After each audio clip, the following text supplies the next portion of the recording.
ইউনূস সরকার অনতিবিলম্বে একটি নিরপেক্ষ সরকার নির্বাচন দিয়ে ডক্টর ইউনূস সাহেব 1 বছর হয়ে গেল।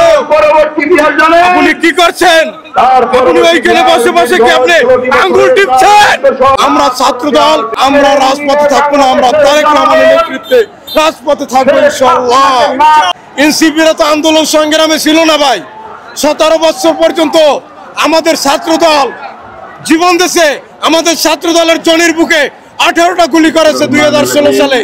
বাংলাদেশ জাতীয়তাবাদী ছাত্র দলের শাহবাগের আশ্রয়ের এই সমাবেশ শেষে মন ভরে গেছে, আমরা আশাবাদী হয়েছি। আপনারা দেখতে পাচ্ছেন এই শাহবাগের বিস্তীর্ণ এলাকা মুখোমুখি হয়ে গেছে ছাত্র জনতা, ছাত্র দলের এই ছাত্র সমাজের এই আজকের মহাসমাবেশে। আজকে ছাত্র সমাজের এই মহাসমাবেশের প্রধান অতিথি বিএনপির ভারপ্রাপ্ত চেয়ারম্যান জনাব তারেক রহমান ও বিশেষ অতিথি হিসাবে থাকবেন বিএনপির মহাসচিব মির্জা ফখরুল ইসলাম আলমগীর। আমরা আজকের এই ছাত্র দলের এই মহাসমুদ্র থেকে আমরা বলতে চাই, ইউনূস সরকার অনতিবিলম্বে একটি নিরপেক্ষ সরকার নির্বাচন দিয়ে নিরপেক্ষ সরকারের হাতে ক্ষমতা হস্তান্তর করেন। আমাদের ছাত্র দলের শত শত নেতা কর্মী জুলাই আগস্টে হাসিনা পতন আন্দোলনে আমাদের হত্যা হয়েছে।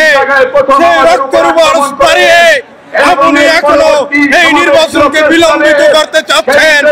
জুলাই আগস্টের যে চেতনা, মূল অঙ্গীকার ছিল এই দেশের মানুষের, এই দেশের মানুষ জুলাই আগস্টে রক্ত দিয়েছে, তার একমাত্র কারণ ছিল একটি নিরপেক্ষ নির্বাচনের মাধ্যমে জনগণের সরকারের হাতে ক্ষমতা হস্তান্তর করা। খুনি হাসিনা জনগণের ভোটাধিকার কম মূল্যায়ন করেছে, যার বিনিময়ে এই দেশের জনগণ রাজপথে নেমে খুনি হাসিনার পতন নিশ্চিত করেছে। আজকে ডক্টর ইউনূস সাহেব 1 বছর হয়ে গেল। আপনি কি করছেন? আপনি ওইখানে বসে বসে কি আপনি আঙ্গুল টিপছেন?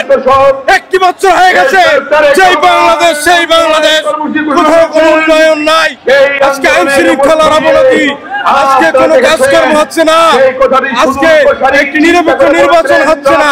আজকে ছাত্র দলের সমাবেশে কত মানুষ হয়েছে এইটা বলা যাবে না। আমার মনে হয় কমপক্ষে 5 থেকে 10 লক্ষ লোক এই জায়গায় উপস্থিত হয়েছে। আমি তো মৎস্য ভবন এলাকাতে গেছি, ওদিকে কাকরাইল মোড়, মৎস্য ভবন, সব এলাকা, সব লোক বাংলাদেশের বিভিন্ন এলাকা থেকে, গ্রাম থেকে ছাত্র দলের কর্মীরা এই ছাত্র সমাবেশে, শাহবাগের ছাত্র সমাবেশে উপস্থিত হয়েছে। এনসিপি এরা হাসিনা লঙ্ঘিত করেছিল। যখন আমরা 17 বছর ধরে আন্দোলন সংগ্রাম করে যখন আমরা জনগণের সমর্থন অর্জন করেছি, এনসিপি এরা তো কোনো দল না, এদের তো জনগণের উপর ভরসা নাই, জনগণের কোনো আস্থা নাই। ইউনূস সরকার আর হাসিনা সরকার এর একটা কিংস পার্টি বানাইয়া এই এনসিপি রাখছে। এনসিপিরা তো আন্দোলন সংগ্রামে ছিল না ভাই। 17 বছর পর্যন্ত আমাদের ছাত্র দল জীবন দেশে, আমাদের ছাত্র দলের জনের বুকে 18টা গুলি করেছে 2016 সালে। তারপরে আমরা তো পিছপা হই নাই।